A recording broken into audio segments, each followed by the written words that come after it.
ማንኛውም የጨነቀህ ሰው ሁሉም በሮች ቢዘጉ አንድ በር ግን ክፍት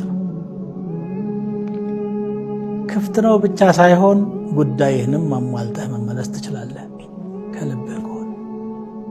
እሱ ምንድነው? ወደ አላህ መጮህ። وقال ربكم ادعوني استجب لكم ان الذين يستكبرون عن عبادتي سيدخلون جهنم داخرين ጌታችሁ እኔን ጥሩኝ ምላሽ ሰጣችኋለሁ ብሏል። እኔን ከማምለክ የሚኮሩ ሰዎች ተዋርደው ጀሃነም ይገባሉ ይላል። وإذا سألك عبادي عني فإني قريب أجيب دعوة الداع ባሪያዎቼ ስለኔ የሚጠይቁህ ከሆነ ቅርብ ነኝ እኔ እንዱ በጣም ሩቅ ሆንኩ አይምሰላቸው የተጣሪን ጥሪም እቀበላለሁ ይላል። ኢማሙ ሻፊዒ ረሕመቱላሂ ዐለይህ أنا أحمل هم الدعاء ولا أحمل هم الاستجابة እኔ ዱዓ የማድረግ ሐሳብ ነው በእኔ ላይ ያለብኝ ዱዓውን የማሳካት ጭንቀት የለብኝም እሱ የጌታ ባለ የአላህ Subhanahu Wa Ta'ala ነው ብለው ነው የገለጹት። አዎ አላህ Subhanahu Wa Ta'ala ደንቆሮ አይደለም ሩቅ አይደለም። إنكم لا تدعون أصم ولا غائبا ብለዋል ነብዩ ሰለላሁ ዐለይሂ ወሰለም። إنما تدعون سميعا بصيرا ምትለምኑት ሰሚና ተመልካች የሆነ ጌታ ነው። ዱዓ ባይሆን የሚያስፈልጉት አዳቦች አሉ። አንደኛ አላህን ለምኛ አላጣም የሚል ቁርጠኛ አቋም ሊኖርህ ይገባል። ደሞ አታጣም الجزم بالإجابة። ሁለተኛ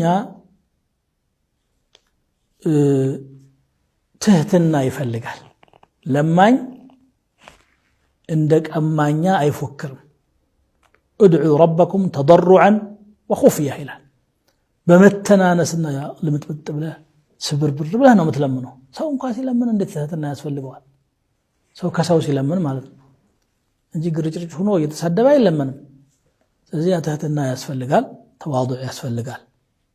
ሌላው በአንተና በአላህ መካከል ምስጢር አርጋት ወኹፊየተን ነው የሚለው የነብዩ አላህ ዘከርያን ዱዓ ሲናገር ወذكر في الكتاب عندنا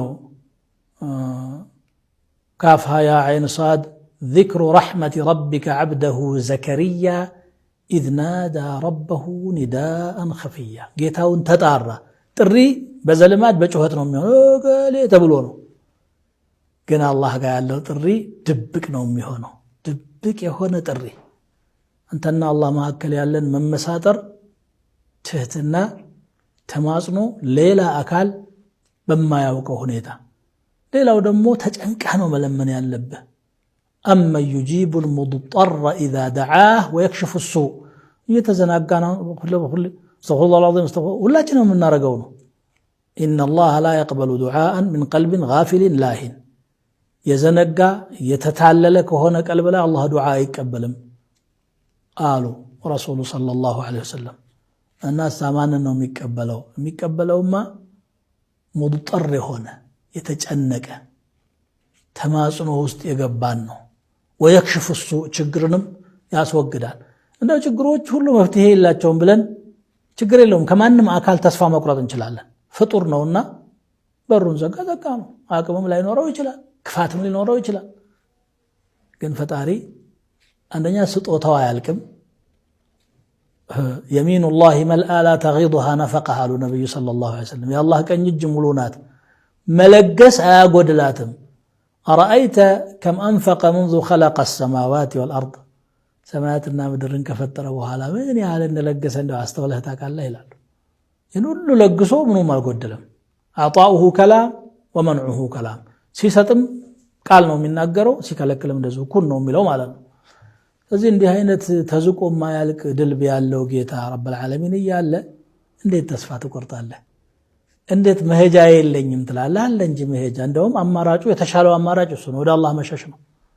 ስለዚህ ወንድሞቼ እህቶቼ በተለይ በዚህ በረመዳን ጾመኛ ሆናችሁ ዱዓ በሩ ክፍት ስለሚሆን ዱዓ ላይ ተሻሙ።